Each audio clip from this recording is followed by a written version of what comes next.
নমস্কার, বঙ্গজয়তে তোমাদের স্বাগত জানাই। আরও একটা নতুন ভিডিওতে হাজির হয়েছি তোমাদের কাছে। আজ কিন্তু কথা হবে ভারতীয় ফুটবলের রেফারি নিয়ে। রেফারি দ্বারা কিভাবে প্রতিহিংসার শিকার হলো ইস্টবেঙ্গল, সে নিয়ে আলোচনা হবে। এছাড়া কিন্তু ইস্টবেঙ্গল সমর্থকেরা মনে হয় শীত ঘুম থেকে উঠেছে। হ্যাঁ, শীত ঘুম তাদের ভেঙেছে, আর সেই কারণে তারা কিন্তু রাস্তায় নেমেছে ভারতীয় ফুটবল ফেডারেশন, এফএসডিএল এবং রেফারিদের বিরুদ্ধে প্রতিবাদ করতে। এটা আরও আগে দরকার ছিল, তো দের আয় তো দুরুস্তায় একটা কথা আছে। তো যাই হোক, দেরি করে এলেও এসেছে। তো সেই নিয়ে কিন্তু আজকে কথা হবে যে ইস্টবেঙ্গল সমর্থকেরা রাস্তায় নামলো, কুশপুতুল দাহ করলো রেফারির। তো সব খবর কিন্তু আজকে তোমাদের কাছে, তো সব খবর তোমরা দেখবে। তার আগে বলবো যে আমার চ্যানেল বঙ্গজয়কে তোমরা বেশি করে লাইক, শেয়ার আর কমেন্ট করো। আর চ্যানেলে যারা নতুন এসছো তারা অবশ্যই সাবস্ক্রাইব করে বেল বটনটা অন করে দাও, যাতে ফুটবলের সব নোটিফিকেশন তোমরা রোজকার মতন পেতে থাকো। তো চলো, আজকের মেন টপিক আসে এক রেফারি আর ভারতীয় ফুটবল ফেডারেশন কিভাবে ইস্টবেঙ্গলকে শেষ করার একটা খেলায় মেতে উঠেছে। ইস্টবেঙ্গলের এশিয়ান চ্যালেঞ্জার্স লিগের খেলা আছে 5 তারিখ এবং 12 তারিখ। তার মধ্যে ইস্টবেঙ্গল যাতে সেই টুর্নামেন্টে ভালো রেজাল্ট না করতে পারে, ভারতীয় ফুটবল ফেডারেশন আর এফএসডিএল মিলে কি করলো, ইস্টবেঙ্গলের খেলা 2রা মার্চ এবং 8ই মার্চ আইএসএল এর খেলা ফেলে দিল। মানে ইস্টবেঙ্গলকে 10 দিনের মধ্যে 4টে ম্যাচ খেলতে বাধ্য করা হলো, যাতে ইস্টবেঙ্গল যে ভারতের প্রতিনিধিত্ব করছে এসিএল এ, সেখানে ভালো কিছু করতে না পারে। 2 তারিখের ম্যাচ খেলে আজকে এমন 3 তারিখ, আজকে প্লেয়াররা কিছুই করতে পারবে না, একটা জাস্ট রিল্যাক্সেশন ডে। কালকে একটা হালকা প্র্যাকটিস করে পরশু দিনকে ম্যাচ খেলে তারপরের দিন চলে যেতে হবে শিলংয়ে নর্থ ইস্টের সাথে ম্যাচ খেলতে। শিলং থেকে ফিরে কলকাতায় এসেই চলে যেতে হবে তুর্কমেনিস্তানের সাথে। মানে রিকভারি করার কোনো সময় ইস্টবেঙ্গল ফুটবলারদেরকে দেওয়া হচ্ছে না। মানে এটা যে কত খারাপ জিনিস একটা ফুটবলের জন্যে বা একটা প্লেয়ারের জন্যে, যে একটা মিনিমাম যে 48 ঘন্টা রিকভারি টাইম থাকে, তারা কিন্তু কেউ রিকভারি টাইমের সুযোগ পাচ্ছে না। প্লেয়াররা জার্নি ম্যাচ এই করতে হচ্ছে। কখনো 33 ডিগ্রি সেলসিয়াসে খেলতে হচ্ছে টেম্পারেচারে, তো আবার গিয়ে 3 ডিগ্রিতে খেলতে হবে তুর্কমেনিস্তানে। তো বুঝতেই পারছো কীভাবে হ্যারাস করা হচ্ছে ইস্টবেঙ্গলকে ফেডারেশন, এফএসডিএল দ্বারা। বারে বারে চিঠি দিয়েছে ইস্টবেঙ্গল ম্যানেজমেন্ট ম্যাচ পেছানোর জন্য, আইএসএল এর ম্যাচ পেছায়নি, আর যার ফলে ইস্টবেঙ্গলকে 10 দিনে 4টে ম্যাচ খেলতে বাধ্য করা হলো। এর সাথে ভারতীয় ফুটবলের দিনের পর দিন রেফারির শিকার হচ্ছে ইস্টবেঙ্গল। কেন? ক্লাবটার নাম ইস্টবেঙ্গল থেকে প্রাদেশিকতার শিকার, তাই মনে হচ্ছে এই মুহূর্তে দাঁড়িয়ে। কিছু ম্যাচের কথা বলছি যেগুলো আমার মনে পড়ছে, একাধিক ম্যাচ ইস্টবেঙ্গল যেগুলো রেফারি দ্বারা প্রতিহিংসার শিকার হয়েছে, সব ম্যাচের কথা বলছি না। প্রথমে আসি 2018 সালের সুপার কাপ ফাইনাল, বেঙ্গালুরু এফসির সাথে উড়িষ্যার কলিঙ্গ স্টেডিয়ামে। আমি নিজে মাঠে উপস্থিত ছিলাম সেদিনকে। খেলার প্রথম হাফে ইস্টবেঙ্গল ক্রোমার গোলে একটা সময় এগিয়ে ছিল, পরে ম্যাচটা হেরে যায়। ঠিক ওই সময় ক্রোমা একটা 1:1 বল পায়, যেটা বেঙ্গালুরু গোলমুখে আক্রমণে যায় ক্রোমা। আমরা দেখি সেই সময় বেঙ্গালুরু গোলকিপার গুরপ্রীত গোল ছেড়ে বেরিয়ে এসে ক্রোমার বুকে একটা লাথি মারে সজোরে। Genuine red card. Referee CR Shri Krishna ছিলেন সেদিনকে। গুরপ্রীতকে কিন্তু রেড কার্ড দেওয়া হয়নি, গুরপ্রীতকে ইয়েলো কার্ড দিয়ে ইস্টবেঙ্গলকে একটা ফ্রি কিক দিয়ে দেওয়া হলো। মানে বেঙ্গালুরু এফসিকে বাঁচিয়ে দেওয়া হলো ওই সময় 10 জন হয়ে যাওয়া থেকে। এরপর সেকেন্ড হাফে দেখলাম শুভাশিস বোসকে ফাউল করার জন্য ইস্টবেঙ্গলের রাইট ব্যাক সামাদ আলীকে রেড কার্ড দিয়ে দেওয়া হলো। ইস্টবেঙ্গলকে 10 জন করে দেওয়া হলো এবং বেঙ্গালুরু ম্যাচটা জিতে নিল। মানে কিভাবে রেফারি দিয়ে ইস্টবেঙ্গলকে হারানো হলো সেটা দিনের আলোর মতন পরিষ্কার। এরপর আমরা দেখেছি আই লিগের ম্যাচ, ইস্টবেঙ্গল চ্যাম্পিয়নশিপে দৌড়াচ্ছে, চুলোবার ডাইরেক্ট ফ্রি কিক ক্রস বাই লেগে গোল লাইন ক্রস করে গেল রেফারি মার্গো সিং।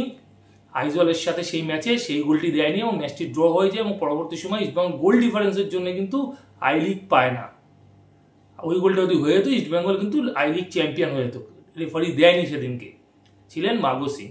এরপর তো আইএসএল তো আমরা দেখেই আসছি দিনের পর দিন, শুধু এবছর না, গত মরশুমেও দেখেছি, এই মরশুমে তো দেখছি কিভাবে রেফারির দ্বারা ইস্টবেঙ্গল প্রতিহিংসার শিকার হচ্ছে। সেটা একাধিক ম্যাচ, একটা দুটো না, একাধিক ম্যাচে রেফারির দ্বারা ইস্টবেঙ্গল প্রতিহিংসার শিকার হচ্ছে। সেটা চেন্নাই ম্যাচ হোক, কেরালা ব্লাস্টার্স হোক, উড়িষ্যা ম্যাচ হোক, থেকে শুরু করে হায়দ্রাবাদ ম্যাচে গোলকিপার যখন নাকি ক্লেটন সিলভার বুকে পা তুলে দেয়, সজোরে লাথি মারে, পেনাল্টি পায় না। মোহনবাগান সুপার জায়ান্টের সাথে আপুইয়ার হাতে লাগার পর পেনাল্টি পায় না। তো আমরা দেখেছি এইগুলো ইস্টবেঙ্গলের সাথে করা হচ্ছে। আগের দিন মুম্বাই সিটি এফসি আর মোহনবাগান সুপার জায়ান্ট ম্যাচে সুভাশিস বোসের গোলমুখের শট হাতে লাগলো সুভাশিস বোসের, রেফারি পেনাল্টি দেয়নি, বিক্রম প্রতাপ সিংকে রেড কার্ড দেওয়া হলো ফাউল না করা সত্ত্বেও সুভাশিস বোসকে, যা সুভাশিস বোসের প্লে অ্যাক্টিংয়ে। একটা ফুটবলার প্লে অ্যাক্টিং করে কেন সাসপেন্ড হবে না? আমরা রিভাল্ডোকে দেখেছি বিশ্বকাপে প্লে অ্যাক্টিং করে তুরস্ক ম্যাচে তাকে সাসপেন্ড করেছিল ফিফা, আর মরিসিও বা সুভাশিস বোসরা প্লে অ্যাক্টিং করে কেন সাসপেন্ড হবে না? উড়িষ্যা ম্যাচ ইস্টবেঙ্গলের সাথে কলকাতায়, সেখানে দেখেছি রেফারিকে জঘন্য সিদ্ধান্ত শিকার হতো ইস্টবেঙ্গল, যেখানে জিকসন সিংকে অন্যায্য লাল কার্ড দেওয়া হয়। দিনের পর দিন মোহামেডান ম্যাচ, ইস্টবেঙ্গল মোহামেডান, সেখানে ইস্টবেঙ্গলের ফুটবলারদের 1 মিনিটের মধ্যে দুজনকে রেড কার্ড দেওয়া হয়, নন্দু কুমার এবং নারায়ণ মহেশ সিংকে। সেই হরিশ কুন্ডু, গতকাল সেই হরিশ কুন্ডু ইস্টবেঙ্গলকে ডুবিয়ে দিল। মহেশ সিংয়ের ন্যায্য গোল বাতিল করা হলো কেন? অফসাইডে দাঁড়িয়ে থাকা দিয়ামন্তিকসের জন্য। দিয়ামন্তিকস বলটা টাচ পর্যন্ত করেনি, তারপরেও কিন্তু গোলটি বাতিল করে দেওয়া হলো। মেসি বাউলির বুকে রোশন সিং পা তুলে দেওয়ার পরও রোশন সিংকে কার্ড দেওয়া হলো না, যেহেতু তার ইয়েলো ছিল। উল্টে মেসি বাউলিকে ইয়েলো কার্ড দিয়ে দেওয়া হলো। রোশন সিং ওখানে একটা ইয়েলো দেখলে রেড কার্ড হয়ে যায় এবং সেকেন্ড হাফের শুরুতে বেঙ্গালুরু 10 জন হয়ে যায়। দিমি অন্যায় করেছে মানছি, কিন্তু নাগুয়েরাও কিন্তু দিমির সাথে মাথায় মাথায় টক্কর দিয়েছিল, সেখানে প্লে অ্যাক্টিং করলো, দিমিকে রেড কার্ড দেওয়া হলো। হরিশ কুন্ডু যতটা তৎপরতা দেখিয়েছে ইস্টবেঙ্গল ফুটবলারদেরকে কার্ড দেখানোর ব্যাপারে বা ইস্টবেঙ্গলের বিরুদ্ধে ফাউল দেওয়ার ব্যাপারে, সেটা কিন্তু বেঙ্গালুরুর সাথে কখনোই করেনি। নিশু কুমার যে বলটা হাতে লেগেছে, তোমরা যদি ভিডিওটা ভালো করে দেখো, ভিডিও ক্লিপিংস দেখবে, নিশু কুমার যখন হেডে উঠেছে শোল্ডার দিয়ে, তখন সুনীল ছেত্রী পুশ করেছে নিশু কুমারকে, আর নিশু কুমারের সেই সময় হাতে বল লাগে। যে কি হলো, ইস্টবেঙ্গল কোথায় ফাউল পাবে সে ফাউলটা দিল না, উল্টে পেনাল্টি দিতে হলো বেঙ্গালুরু এফসিকে। এইভাবে ইস্টবেঙ্গলকে হারানো হচ্ছে। বেঙ্গালুরু এফসি ম্যাচ হেরে যাবে, গোল পাবে না, সেটা হতে পারে? পেনাল্টি করে দেওয়া হলো, সুপার 6-এ যা আটকানো হলো। পেছন থেকে কে বা কারা অঙ্গুলি হিলন করছে যাতে ইস্টবেঙ্গলকে আটকানো যায়? কেন ভয় পাচ্ছে ইস্টবেঙ্গলকে? এত ভয়, এত ফেডারেশন এফএসডিএল ভয় কিছু ইস্টবেঙ্গলকে? দিনের পর দিন জেনুইন পেনাল্টি যেগুলো হয় সেইগুলোও পাচ্ছে না, উল্টে ইস্টবেঙ্গলের বিরুদ্ধে একের পর এক সিদ্ধান্ত দেওয়া হচ্ছে।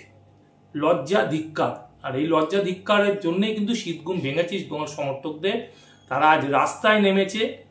নাগের বাজার মোড়ে কিন্তু আজকে দমদম নাগের বাজার মোড়ে ইস্টবেঙ্গল সমর্থকেরা রাস্তায় নেমে রেফারি হরিশ কুন্ডুর কুশপুতুল দাহ করেছে।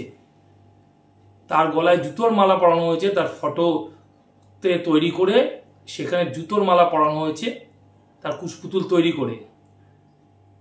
এছাড়া কিন্তু পদত্যাগ দাবি করা হয়েছে ভারতীয় ফুটবল ফেডারেশনের প্রেসিডেন্টের, যিনি একটা রাজনৈতিক দলের ছত্রছায়ায় থেকে ওই পদে বসে ফুটবলকে আরো নিচের দিকে নিয়ে যাচ্ছে, ফুটবলের মানকে আরো নিচে নিয়ে যাচ্ছে। আজ দেশের র্যাঙ্কিং 128। যদি এরমভাবে ভারতীয় ফুটবল চলতে থাকে, খুব তাড়াতাড়ি ভারতের র্যাঙ্কিং 150 হয়ে যাবে। তো ইস্টবেঙ্গলের সমর্থকরা কিন্তু জেগেছে, রাস্তায় নামা শুরু করেছে, দেরিতে হলো। আর তারই কিছু ভিডিও ক্লিপিংস তোমাদের সামনে আমি রেখে দিচ্ছি। আজ দমদম নাগেরবাজার মোড়ে রেফারি হরিশ কুন্ডুর কুশপুতুল দাহ করলেন ইস্টবেঙ্গল সমর্থকেরা। এই রেফারি এবং ফেডারেশনের দ্বারা ইস্টবেঙ্গল কিন্তু প্রতিহিংসার শিকার হচ্ছে, প্রতি ম্যাচে জঘন্য রেফারিংয়ের শিকার হচ্ছে ইস্টবেঙ্গল। আর এই রেফারির ভুল সিদ্ধান্তের জন্য কিন্তু ইস্টবেঙ্গল সুপার 6-এ যেতে পারেনি, আর সেই জন্য কিন্তু রাস্তায় নেমে প্রতিবাদ করলো ইস্টবেঙ্গল সমর্থকেরা। এখনকার মতন বন্ধুরা এই পর্যন্ত। নতুন খবর নিয়ে হাজির হবো তোমাদের কাছে পরের ভিডিওতে যাওয়ার আগে। শুধু একটাই কথা বলবো, আগের ভিডিও যারা মিস করে গেছো তার জন্য কিন্তু ডেসক্রিপশন বক্সে লিঙ্ক দেওয়া থাকবে, তোমরা লিঙ্ক ক্লিক করে আগের ভিডিও দেখে নিতে পারো। এখনকার মতন গুড বাই।